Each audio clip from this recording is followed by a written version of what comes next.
एक बार एक गांव में जगत सिंह नाम का व्यक्ति अपने परिवार के साथ रहता था। वह अपने गांव से शहर की ओर जाने वाली डेली बस में कंडक्टर का काम करता था।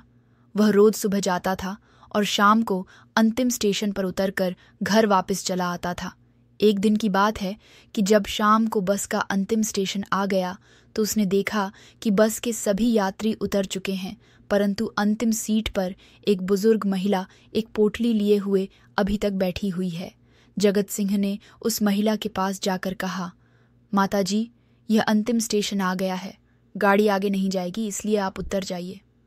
ये सुनते ही वह बुजुर्ग महिला उदास हो गई और कहने लगी, बेटा, मैं कहाँ जाऊंगी, मेरा कोई नहीं, घर नहीं और कोई सगा भी नहीं। जगत सिंह ने उसके परिवार अता पता पूछा, लेकिन महिला कुछ भी बता नहीं पा रही थी। जब काफी देर हो गई तो जगत सिंह ने सोचा कि इस बुजुर्ग बेसहारा महिला को अपने साथ घर ले चलूं। फिर उसने कहा, माताजी, आप मेरे घर चलो। यह सुनकर महिला अपनी पोटली साथ लेकर चल पड़ी।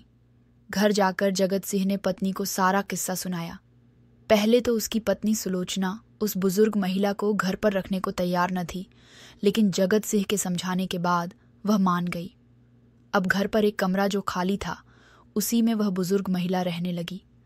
जगत सिंह और सुलोचना दोनों उसका ख्याल रखने लगे। सुलोचना प्रतिदिन उसे खाना देती थी, उसकी सेवा करती थी। इस तरह वे निस्वार्थ भाव से उसकी सेवा करते रहे। इस तरह 2 साल बीत गए और फिर एक दिन उस बुजुर्ग महिला की मृत्यु हो गई। उस महिला के पास जो पोटली थी उसे अभी तक किसी ने खोला नहीं था। बुजुर्ग महिला का अंतिम संस्कार करने के बाद जब जगत सिंह ने पोटली को खोला तो उसकी आंखें फटी रह गईं।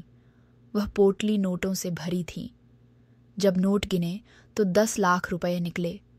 जगत सिंह और उसकी पत्नी को यकीन ही नहीं हो रहा था कि जिस बुजुर्ग महिला को वह बेसहारा समझकर बिना किसी स्वार्थ के सेवा कर रहे थे, वह उनके लिए इतना धन छोड़कर जाएगी।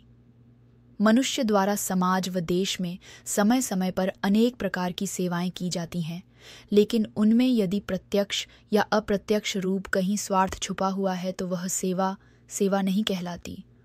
धर्म ग्रंथों के अनुसार अपने तन मन धन का अभिमान त्याग कर निष्काम व निस्वार्थ भाव से की गई सेवा ही फलदायी साबित होती है।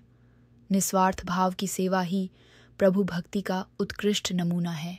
जो सेवा स्वार्थ भाव से की जाए तो स्वार्थ पूर्ति होते ही उस सेवा का फल भी समाप्त हो जाता है। निस्वार्थ सेवा करते रहिए, शायद आपका रंग औरों पर भी छट जाए। जिसे भी आवश्यकता हो, निस्वार्थ सेवा भाव से उसकी मदद करें। आपको एक विशिष्ट शांति प्राप्त होगी।